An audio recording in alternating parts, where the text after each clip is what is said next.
This is VSiN, the sports betting network. The numbers told the story, they always do.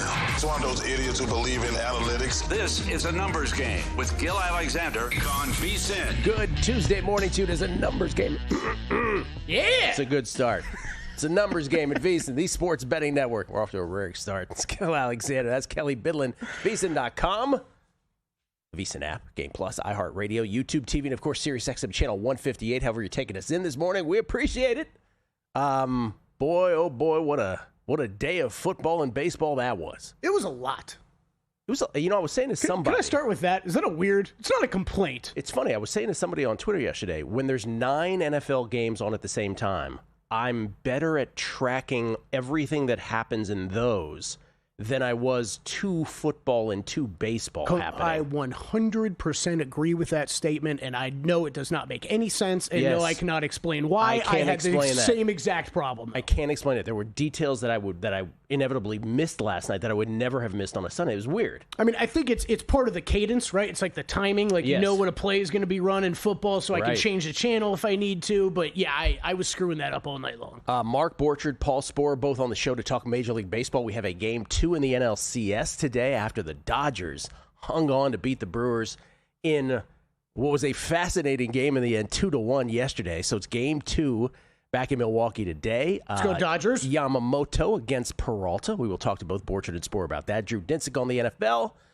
Maybe some NBA thoughts, some season-long NBAs from Drewski. I did throw that out to him. I said, yeah, we might throw a couple NBA questions at you. Got 2 segments. What else are we going to talk about? Hey, we got the league. The season starts a week from today, I believe. You're making that up. Let's do a special numbers game investigation and get to the bottom of that. Yeah. Jeff Erickson, Fantasy Football, and all his thoughts on week number 7 as well. And Tyler Shoemaker a little later on with college football talk.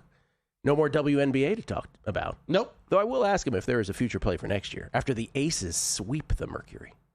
How about them Aces? Yeah. It was I'm with you. I think there's some good breakdown questions of the season for Tyler because I think the playoffs we thought were a little odd this year. Is that something going forward? You know what I mean? Maybe the incongruence of regular season to playoffs. Exactly. Also, the Aces are they just had a weird year, right? Right. You know, at one point they're 500 and nobody thinks anything of them, and then they go on that tear. Mm-hmm. I don't even think they were that great early in the playoffs, and then they got through that somehow. Let's start with football last night. Doubleheader in the National Football League, beginning with Buffalo at Atlanta. Real quick for those who missed it, Atlanta first play, offside nullified a Bijan fumble. They catch a break on the very first play from scrimmage, and they were off to the races. 5 plays, 64 yards. Algier bangs it in from 21 outs, 7-0 Falcons. Bills responded first play, Allen to Joshua Palmer for 46. 5 plays later, 3rd and 13 at the Atlanta 19, Allen and Knox. We're tied at 7, 8:01 left first quarter. Later, Atlanta, 9 plays, 66 yards, set up by Penix to London for 20, Bijan for 22. 3 plays later, 3rd and goal from the 9, Penix to London, reaching the ball over the goal line. Touchdown 14-7 Atlanta. Buffalo punts, and then next time Atlanta gets the ball, Bijan goes for 81 to the house.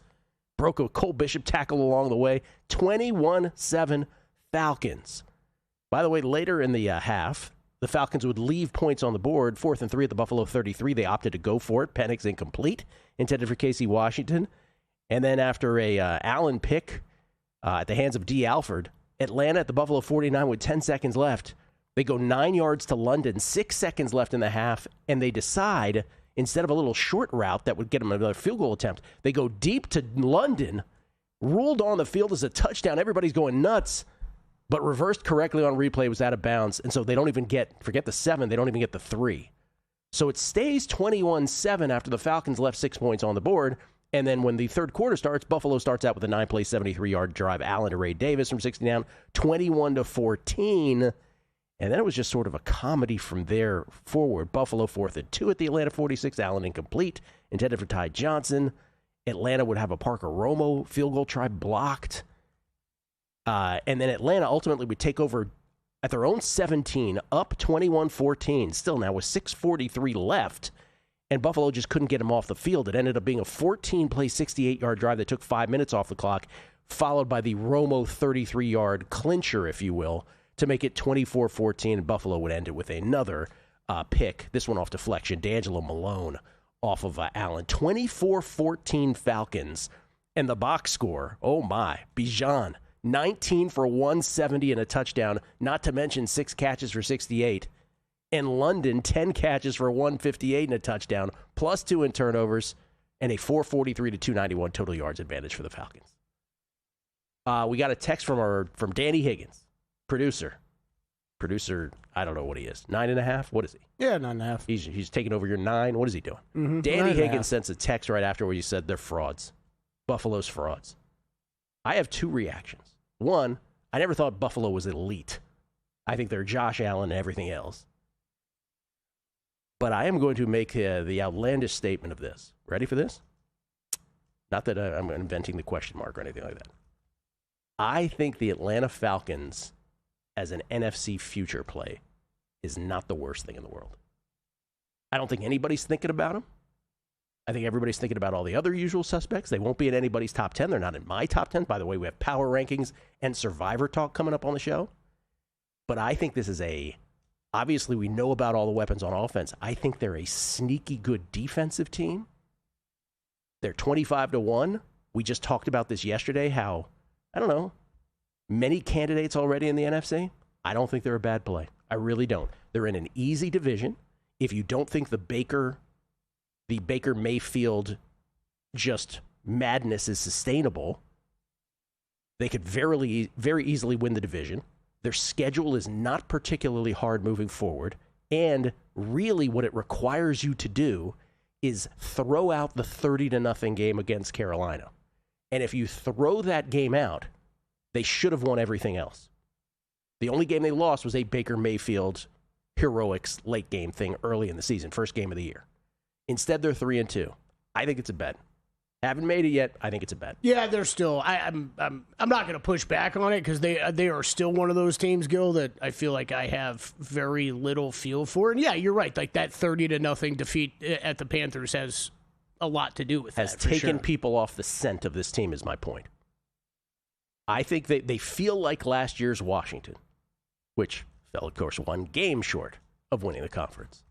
As for Washington, in the second of the 2 NFL games, oh boy, 3-0 Chicago. Washington 2nd to 5 of the Chicago 21. Jaden picked by Jaquan Brisker. He had Debo open for a touchdown. Underthrew it. Was late on the throw. Became 6-0 off that. Next time Washington had the ball, JCM, Ja'Cory Krosky-Merritt, call him Bill, hit by Montez Sweat. Fumbles recovered by TJ Edwards. Chicago set up at the Washington 35. 5 plays. Caleb in from 1. 13-0 Chicago. Nice hold by Swift on that play that didn't get called. 13-0 Chicago. Second quarter, Washington helped along by a face mask on Nashawn Wright. 8 plays, 65 yards. Jaden to Chris Moore from 22 out. 13-7 Chicago. And then on the next Chicago drive, Dan Quinn challenges a Swift 1-yard catch, successfully turning a 2nd and 9 into a 2nd and 10. And everybody's killing Dan Quinn for this, except for the fact that it got to 4th and 1 and Chicago failed to convert. And Dan Quinn is a genius for challenging it. It's when it's that clear and obvious though. Like it's it's great. I understand people making the jokes about it, but it was turned out to be everything. It was an easy decision. Like to me, you challenge that every time. By the way, not everything, but everything on that drive. Washington didn't turn it into any points. Let's not get crazy.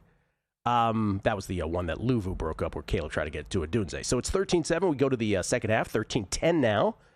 After a Caleb to a Dunze score was nullified by illegal formation. Don't know if that was illegal formation. Ticky-tack. 16-10 Chicago. They had to settle for the field goal. Then Washington, third quarter, 4th and 10, the Chicago 47. Jaden McNichols for 13, back shoulder. 2 plays later, Jaden McCaffrey wide open for 33 out, and Washington takes the lead 17-16. Chicago then, as the clock winds down to the third quarter, 3rd and 1 at the Washington 25, Caleb in shotgun. Not sure if he expected the ball to get snapped. He bobbles it, sacked. First play, 4th quarter, then Moody, 48-yard field goal try, blocked. Washington, 6 plays, 63 yards. Jaden to Ertz for 11, to Debo for 4, to Lane for 37 on a dime. 2 plays later to Ertz, touchdown, 24-16, Skins. 11:27 left. You're like, oh, Washington's going to win it. Nope, their defense is not good at football. Chicago 3rd and 4 at their own 45. Delay not called as the play clock expired. Maybe it shouldn't have been. They give him a beat sometimes. Caleb is swift. He breaks Quan Martin's attempted to tackle. Touchdown. 24-22. 2-point try fails. 10:26 left. And then Washington. This is the moment of the game. Looking to ice it away. Up 2. Chicago has 2 timeouts left in the 2-minute warning. But if you get the 1 yard here on 3rd and 1 at the Chicago 40, you're essentially going to be able to not quite salt it away, but get it to very few seconds left. It's wet out. It's raining.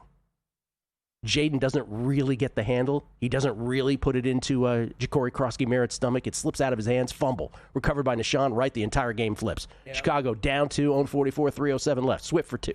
Swift for 3. 2-minute warning. 3rd and 5 at their own 49. To Colton Loveland for 6. First down. Swift for 4 to the 41. Timeout Skins with 1:27 left. Swift for 10. Now in longish field goal range. Timeout Skins. 1:22 left, but now helpless to stop Chicago from running it down. Caleb loses a yard, but then Skins used the last timeout. 1:14 left. Swift for 15. Now firmly in field goal range. Clock goes. Caleb kneels. Loses 2 yards. 3 seconds left. Moody 38-yard field goal try. Good. Bears beat Washington 25-24. Brutal loss for the Skins. I mean, the Commanders. I like the Speedy Gill recaps. Brutal. He's up against the wall. Brutal. That's not up against the wall. That's all it merited. That's all that Ja'Cory Krosky merited.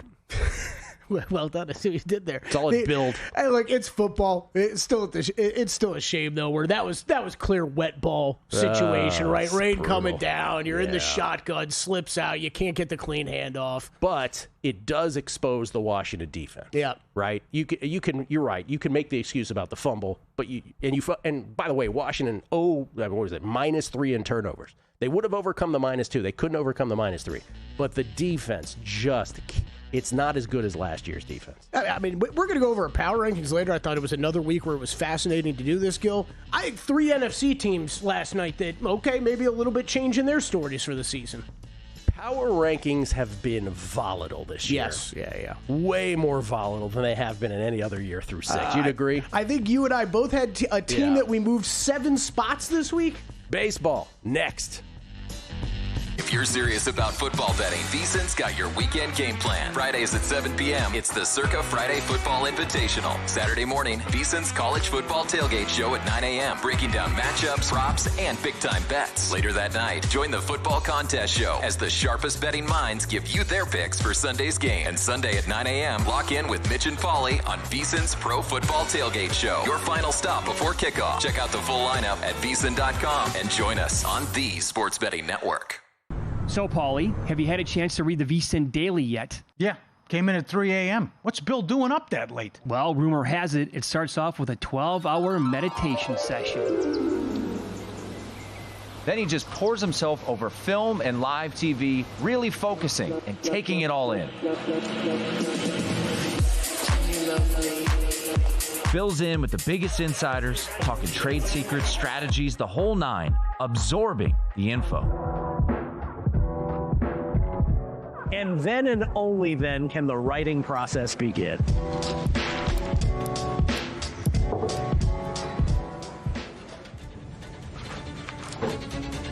In Las Vegas, Bill's late night becomes your early morning. Wake up to the very latest betting insights in your inbox with the VSiN Daily.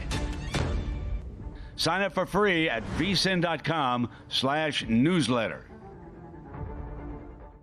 Coming up on the next edition of Follow the Money, we'll break down Game 2 of the NLCS between the Dodgers and Brewers. Tuesday night college football is back with a couple games. Paul Stone to give out his best bets in college football. Derek Stevens to talk contest. And plus, the tip jar is open. FTM at VSiN.com. Send in your long shot cross-sport parlays. Let's see them with the Brewers and Blue Jays still alive. Follow the Money, 4 to 7 Eastern on VSiN, the Sports Betting Network, Sirius XM Channel 158.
A numbers game on VSiN, the sports betting network. Want to bet smarter? Start with Smarter Insights. Right now you can check out our NBA betting guide, our NFL and college football betting hubs or breakdowns of every game. And Tuesdays, college football best bets and previews. Later today you can check out National League Championship Series previews, Josh Applebaum's Tuesday College Football Report, and Lou Finicaro's UFC Vancouver picks.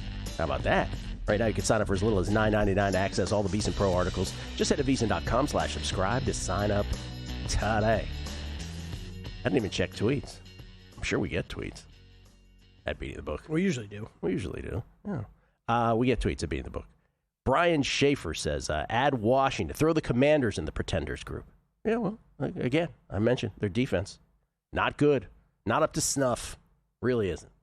But that's where, okay, we'll get into power rankings, but this is where all of these teams, I mean, if you want to include Washington, if you want to make a case for Atlanta, if you want to even make a case for Chicago, I don't know that I can sit here and tell you that those types of teams are so much further back from where those top-end NFC teams are.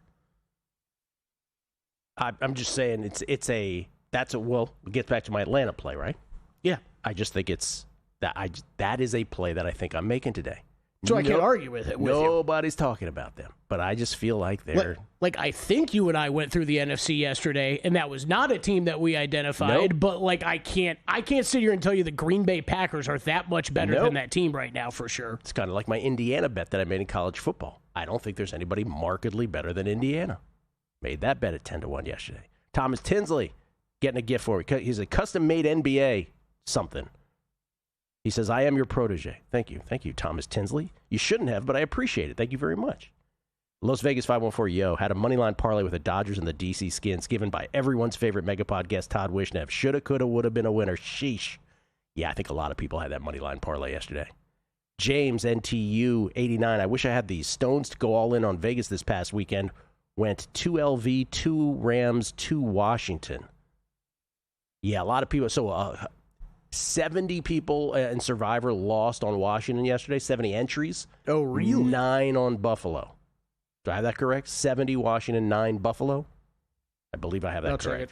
For a grand total of 79 eliminations. So we'll have to update the Survivor stats coming up. Indiana Jet, he was one of the Survivor choppers a couple years back. This Bears offense is showing life, but when I watch, I can't stop thinking about how much better it would be with Tyler Warren. Had a chance to draft him. Yeah, he's good.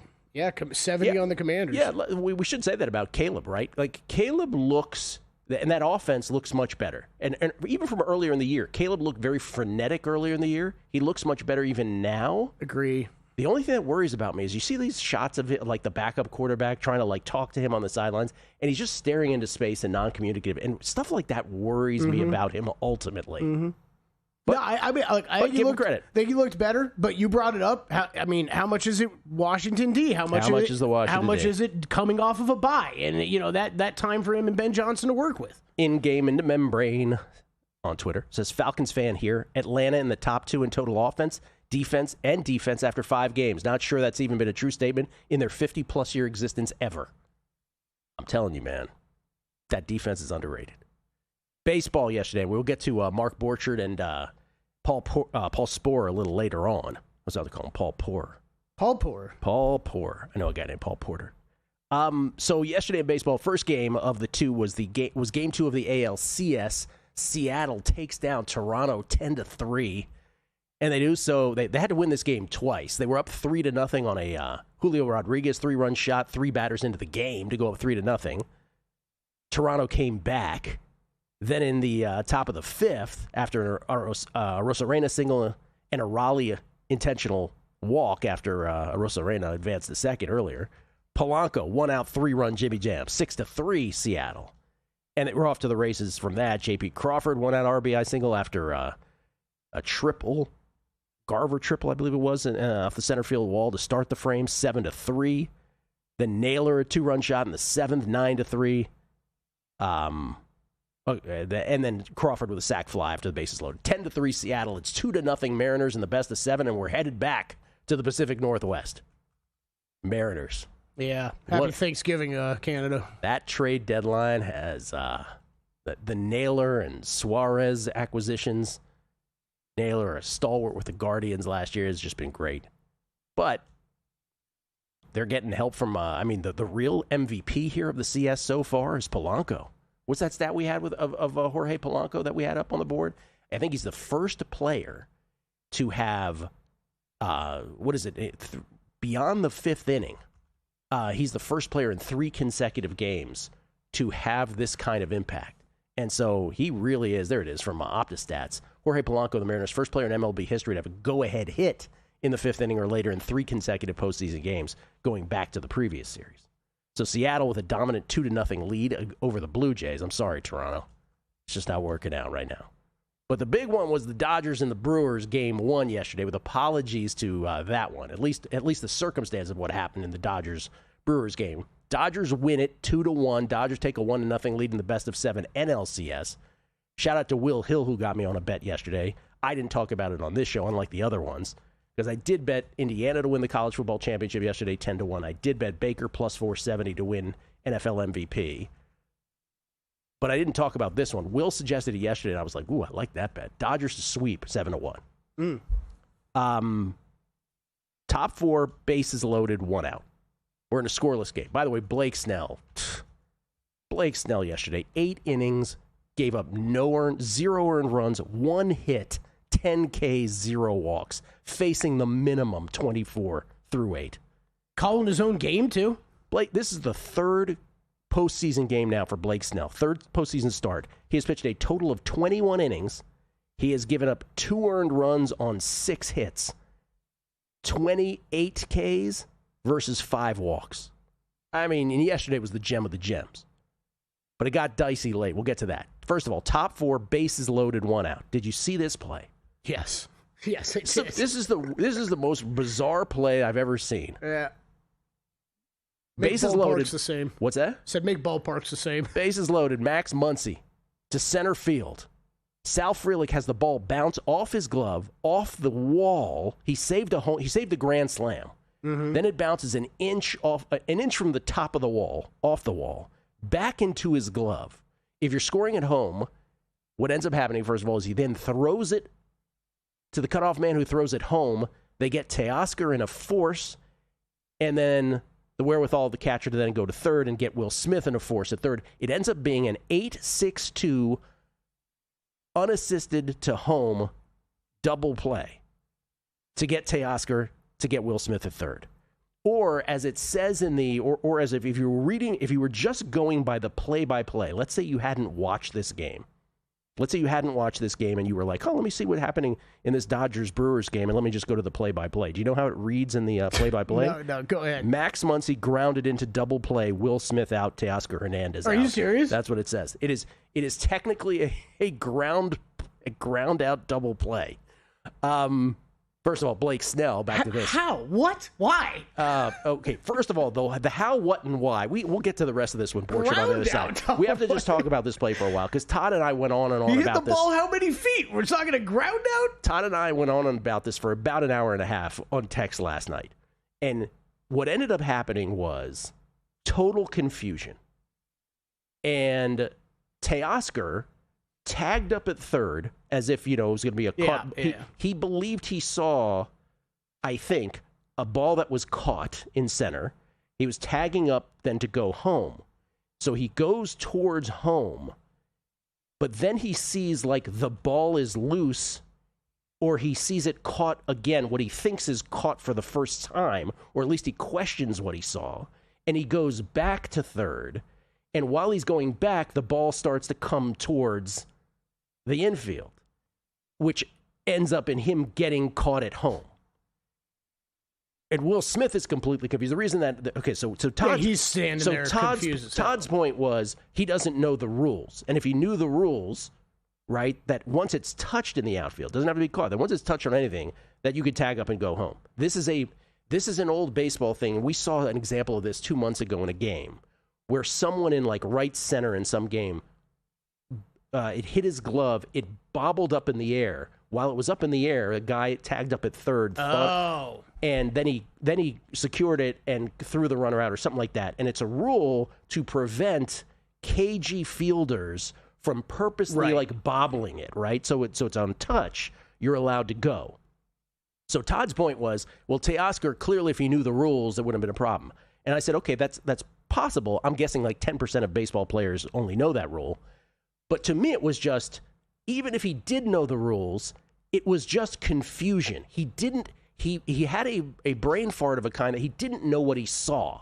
And the way that I prove that is Will Smith didn't know what he saw either. Like, no one could figure out on the field what was going on except for the Brewers in the field themselves. By the way, Sal Frelick's in center field with his arms out going, what's happening? I kind of understand all of it, too, because it was fielded incredibly well for the chaos that happened. Is incredible. Like, I've never seen anything like it. We'll get to more at the end of this game. Blake Snell, first pitcher postseason history with 10-plus strikeouts, 1 or no hits, and no walks in an outing of 8-plus innings. Just a gem. Dodgers end up winning it. We'll get to the rest of that. And Borchert next. Got a good thing coming. Just wait and see. It's a good.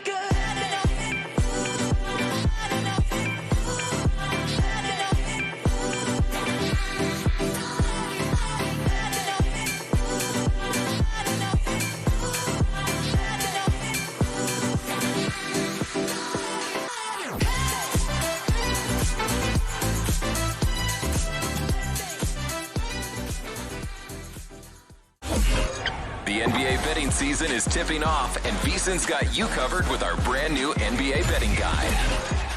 We've packed it with key insights and betting trends, previews of all 30 teams, and of course, our experts' season-long best bets. It's the playbook you want in your hands before the first tip. The guide is exclusive for VSiN Pro members, so don't miss out. Sign up today at VSiN.com/subscribe and join us on the Sports Betting Network.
This is VSiN, the Sports Betting Network.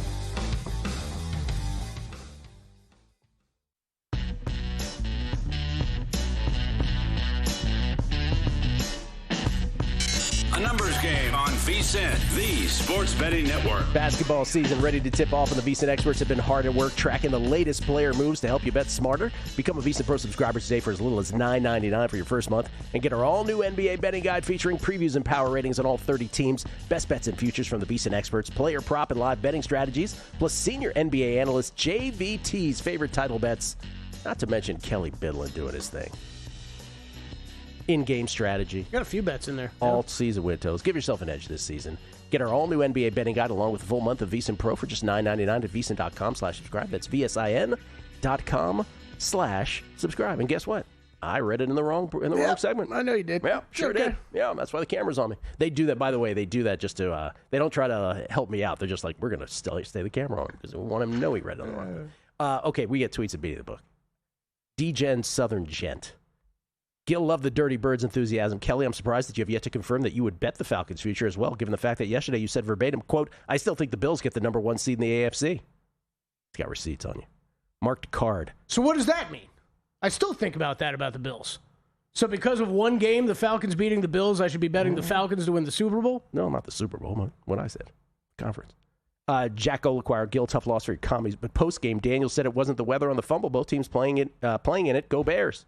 Now their next he can say whatever he wants. it was a wet ball. Anyway, that's not the point. Washington's defense was the real loser of that game. Now their next 4 games, talking about the Bears, Saints, Browns, Bengals, Giants, could be a scary survivor pick at some point. Can't believe I'm saying this. We will do our survivor segment later, and maybe, just maybe, the Bears will come up.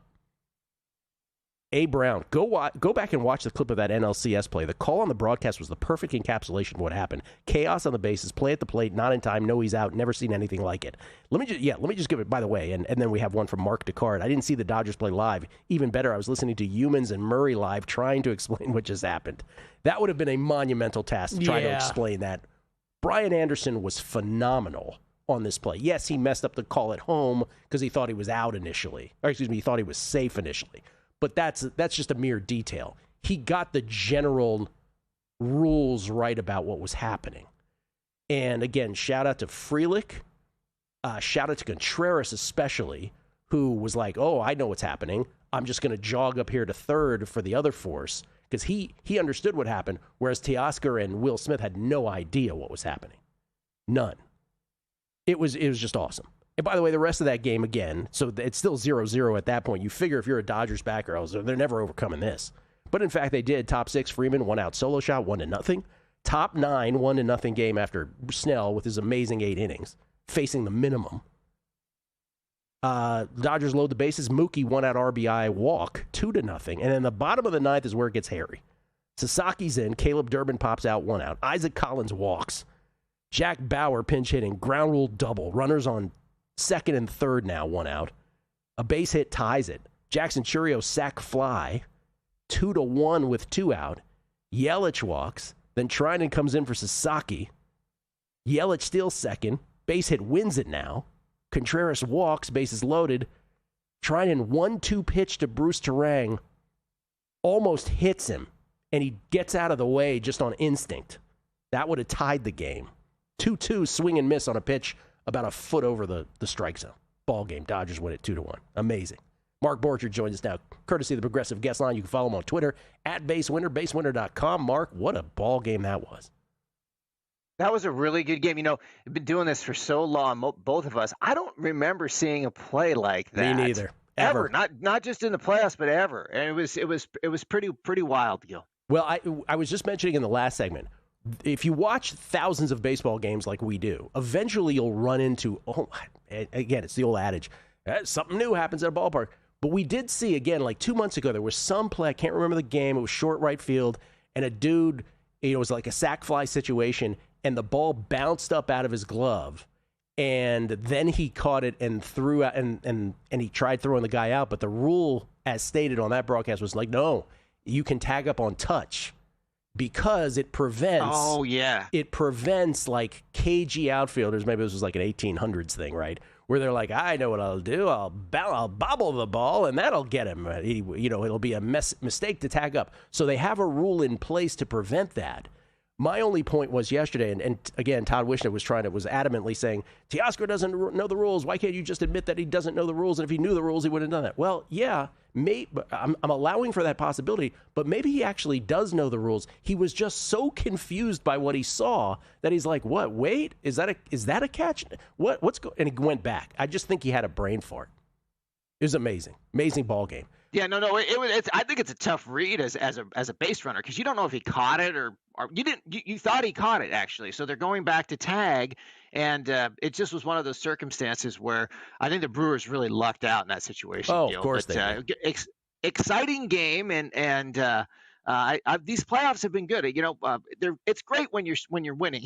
It's like last week I was like, I can't find my ass with two hands. But this last week, the Mariners are really doing a good job, and I'm enjoying their little run. That's for sure. And you came on here many times saying Mariners were the value in the American League. So what is your ticket on the Mariners that you're riding here? I've got them 12-1. I did it at the beginning of the year, so I'm really happy about that. And I mean, they're in the driver's seat. The one thing is, though, these games aren't over until I just keep thinking this the Red Sox and the Yankees of 2003. And, so as much as I like the position on Seattle, I mean, they still got baseball to play. And Toronto's been really good on the road. Toronto's third best team on the road since August. So from a hitting standpoint. So what are you doing with Game 2 of the NLCS tonight? It's Yamamoto going up against Peralta. Both of these guys in the postseason, obviously stellar performance in the regular season for both. Yamamoto with a 2.49 ERA this year. Advanced stats just a little above that, but nothing marked. Peralta, 2.70 ERA. Advanced stats about a run worse than that, but still a good season. The issue, not the issue, but both in the postseason have had two starts, one good, one not so good.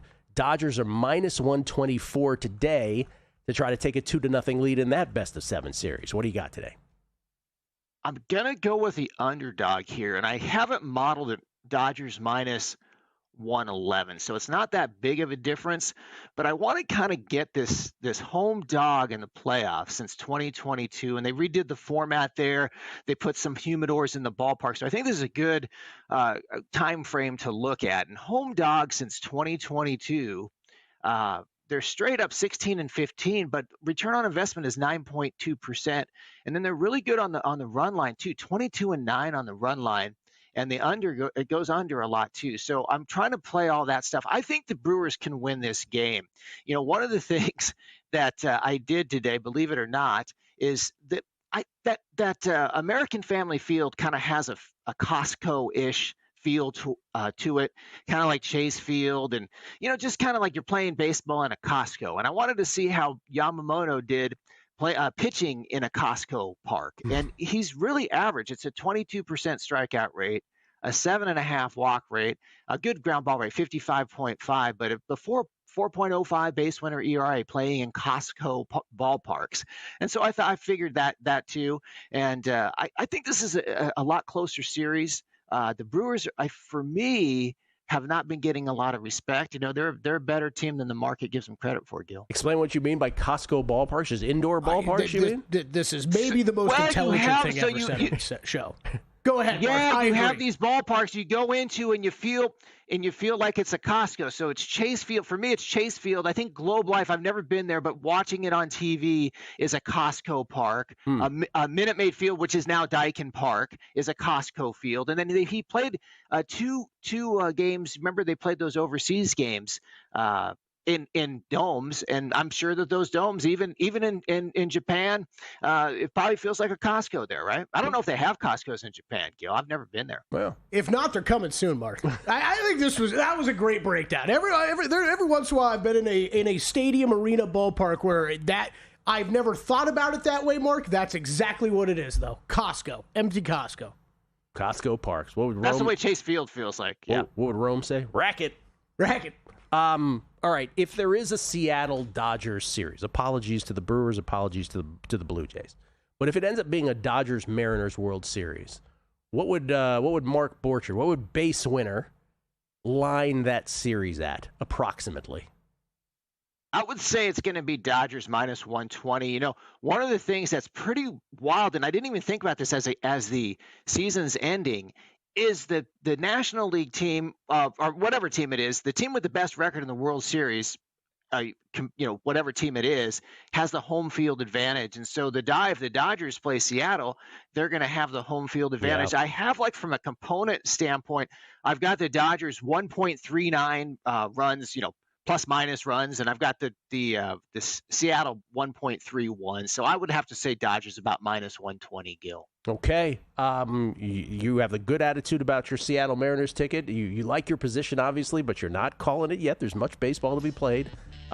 It's exciting. These games are so. I mean, I couldn't even watch that damn 15-inning thing, and I thought that the Scuba was going to get him, and he really did, and the Mariners came back and won that game. So exciting stuff, Gil. Tip of the cap. It's been so great. Baseball postseason is just outstanding. Mark, thank you. Good luck with all your bets, man. Appreciate it. All right, Gil, thanks. Mark Borchard, Base Winner at BaseWinner, BaseWinner.com, and the Bet US Show. We'll come back. Survivor Talk next.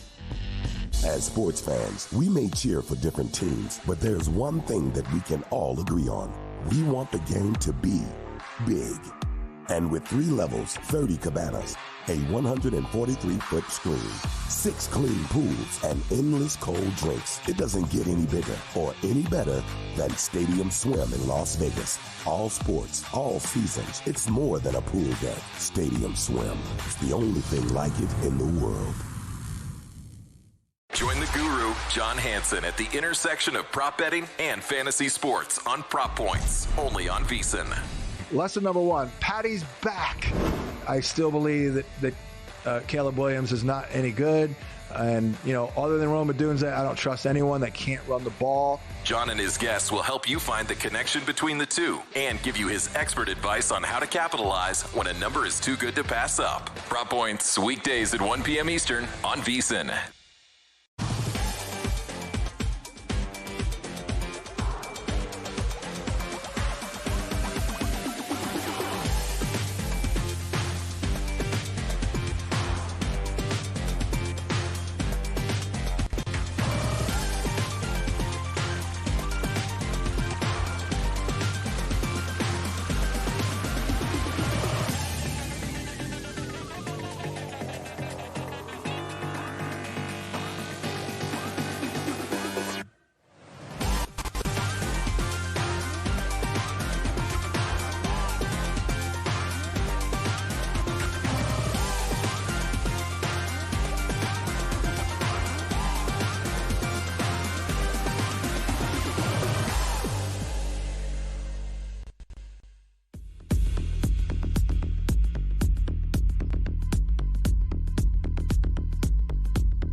A numbers game on VSiN, the sports betting network. Numbers game back at Circa Resort Casino, downtown Las Vegas. Gil Alexander, it's my little buddy Kelly Bidlin, everybody.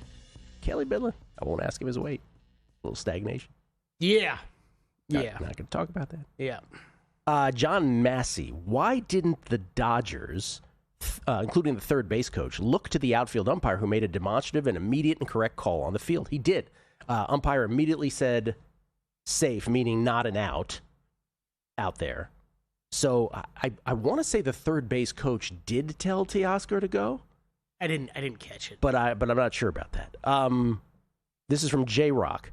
Thanks for covering Aaron Glenn's debacle of clock management yesterday at the end of the first half. As clock kept moving and he just stood there, I figured he'd be fired by Monday.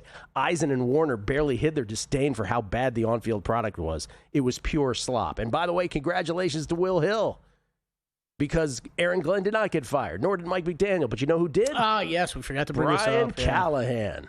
First coach to be fired yesterday after the show. By the way, it's tough to talk about a guy losing his job with excitement. But for our buddy Will Hill, brief excitement. So I want to just try to double check this first before I give this stat. Yeah, so Jaden Daniels, right, throws his first interception of the season. Yes. Last night. Yes. Congratulations to Justin Fields for being the last remaining starting quarterback without an interception. There you go, Justin Fields. How many games you won? I saw that tweet this morning. I was dying laughing. Steve Stange, is that correct? Bills are frauds, and since Lombardi isn't around, then I'll say it. Coaching malpractice. Check James Cook's lines in wins and his touches in these last two losses. Same with Harbaugh and Henry. Well, he did have 17 carries last night for 87. Yeah, I think I get the background overall of his points, because this Bills offense has very much over the past couple years turned into this grind it out on the ground, keep everything kind of simple, lean on the offensive line and these ball carriers that we have. And it's a lot of what we saw out of Mahomes and the Chiefs, right? When they kind of lost Tyreek Hill, it's okay, we need to, kind of refigure out how we're going to run this offense successfully. And the Bills have not had a ton of playmakers on the outside, so they've really leaned on that. And now if that doesn't work, you've got problems because there's nobody out there to catch the ball. This is from Dave Neal 24. Similar play happened with the Dodgers against the Mets in May. Oh, I think that's the play I was talking about. Conforto tagged up at second on a ball that was bobbled, and he was safe at third. Mets challenged and obviously lost because of the rule that I'm talking about. Harold Irving says, you keep mentioning Teoscar, but what about the third base coach? So I guess the third base coach didn't tell him to go. I thought he did. I saw this replay afterward, if we being honest. Vegas regular. Smith and Edman are excused by confusion, but not Teoscar. He has to be tagging from the crack of the bat and scoring once the ball is touched. Baseball 101. Don't disagree. Again, the rule is on the touch, right? I get it. But what I'm saying is, whether he knew the rule or not, it was mass confusion. I don't think he knew what he saw. And somehow in that, even though he's supposed to keep in mind it doesn't matter what I saw, it did create confusion for him. Matthew Mayberry is a base runner on third base, less than 2 outs. Ball hit that deep. You're going back to tag regardless because you're scoring either way. As soon as the ball ends up in his glove, you should be taking off at that point. But I agree, the confusion of everything caused the late start. And then Dave Neal 24, the play was the Dodgers back in May against the Mets. Yes, the right fielder bobbled the ball, and Conforto tagged up at second, was safe at third. Mets challenged and lost due to that rule. That was definitely the play. Evan Klein, me personally, I'm more of a Sam's Club type field connoisseur. Well done. 3 Jack H, 3131. Wait, so are we going to start having Paul Sporer plays sponsored by Costco? That would correlate to great value. Now I'll be mapping out an indoor ballpark next time I make a Costco run. 3 Jack ad. So now we have Mark's Costco play of the day. Great values at Costco. Can't wait to map out an indoor. Oh, now he goes to Mark. Mariners Geek, can't we just acknowledge that Teoscar didn't know the rule and his third base coach didn't help him either? It's baseball 101, but they both screwed it up. Again, he might have even known it, but I'm just saying he could have been just so confused that it scrambled his brain because everybody else's brains were scrambled too. Yeah. Maybe. I mean, don't get me wrong. With all of this, I still don't understand how he doesn't score. I don't understand how he doesn't score either. But if you see the overhead replay, you see him going back to third as the ball's headed in. So you get it. Right. That he's clearly confused. Primetime, yo, peace and love. Texting with Todd for 1.5 hours. Wouldn't a quick phone call been more efficient? No, we like to have an audience. We'd like to have Steve, Felica, and Will be subjected to us. Or do you think you were able to make Todd's pasty face turn purple with just your fingers? Happy Cowboys Week for your fraud commies and overrated Daniels. fired at the end there. Love you, Primetime. All right, you ready for this? Let's do it. Survivor. I'm a survivor. Yeah. All right, so I'm out. Kelly's still in.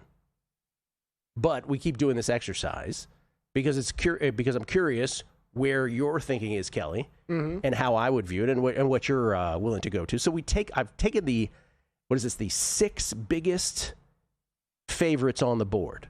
6 biggest favorites on the board, 2 of which I will not consider. Wait, are you doing, has it been 6 every week? Or No. are you just doing whoever's the 5.5 or more? No, sometimes it's 7. Last week it was 7. Okay. Sometimes it's 4. This week it happens to be 6. Is it the 5.5 point spread, though, or larger? Is that what you're going off of? Yes. Okay. Yeah. Although I've bled down to 5, I think, at a time or two. And I'll consider it even if it's lower if there's a reason to consider it. So it's not like it's not a steadfast rule. But Steelers are minus 5.5 at Cincinnati.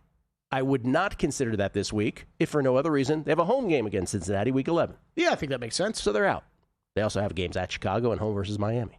So And I've used them already, so there you go. No thought there, yeah. The other team of the bigger favorites, of the 6 bigger favorites that I would not consider playing beyond the Steelers, is the Green Bay Packers, who once again have a Thanksgiving game at Detroit. Not saying you're saving them for that, but just note that.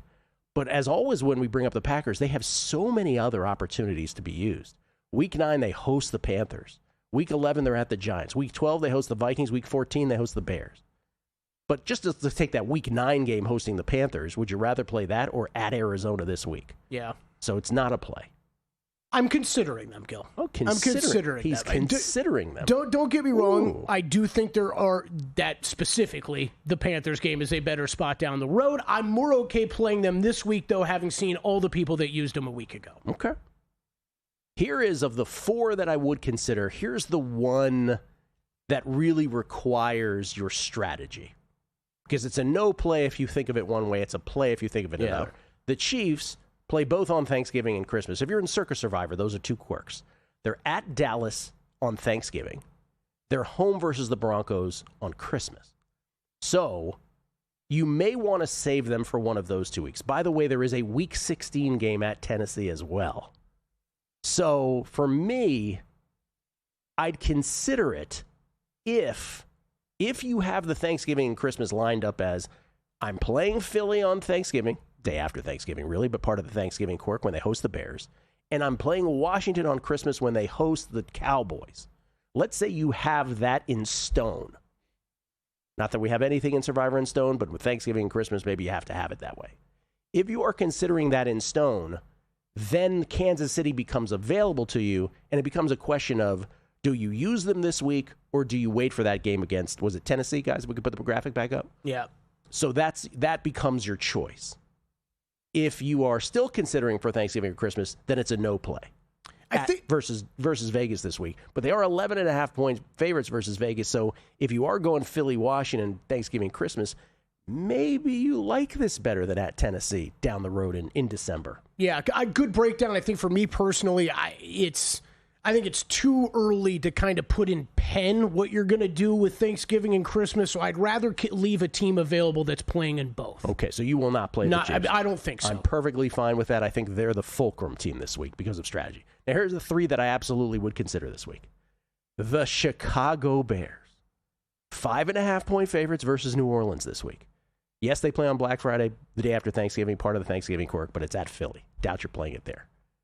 You do have 2 other opportunities probably to use them. Week 10 home versus the Giants. Week 15 in December versus the Browns. Yeah. I think you have to consider the Bears. I'm not going to completely rule them out, but it's some of the other future opportunities I was actually even surprised you have, but you do have. You do have. Patriots, 7-point favorites at Tennessee.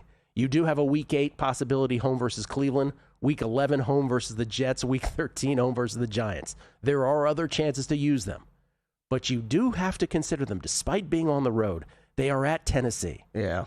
Unless you think Brian Callahan's removal somehow gives the Titans some kind of bump. This will be a pass for me, Gil. Pass. Okay. Because you do have other opportunities. Other opportunities, and I kind of like the Bears. I'd like to see a little bit more of this first. I'm not still completely sold on this team. Fair enough. One more. Broncos, 7-point favorites hosting the Giants. I think you have to consider them. Yeah. They are at Kansas City Christmas. Probably not saving them for that. And you do have them Week 8 versus Dallas, home game versus Dallas, and Week 10 home game versus the Raiders. So there are 2 other opportunities to use them, but I don't know. Are they any better than a home game against the Giants? No, I would say this is the one I've had written in for weeks. Yeah. It doesn't feel as good as it did a couple weeks ago, Gil. Giants looking a little better, Broncos meh, but they are definitely a major consideration. So Packers and Broncos for you. These 2, big time. It is probably the Broncos right now. Okay, there you go. Drew Dinsick on the other side. Let's find out if he's still in Survivor.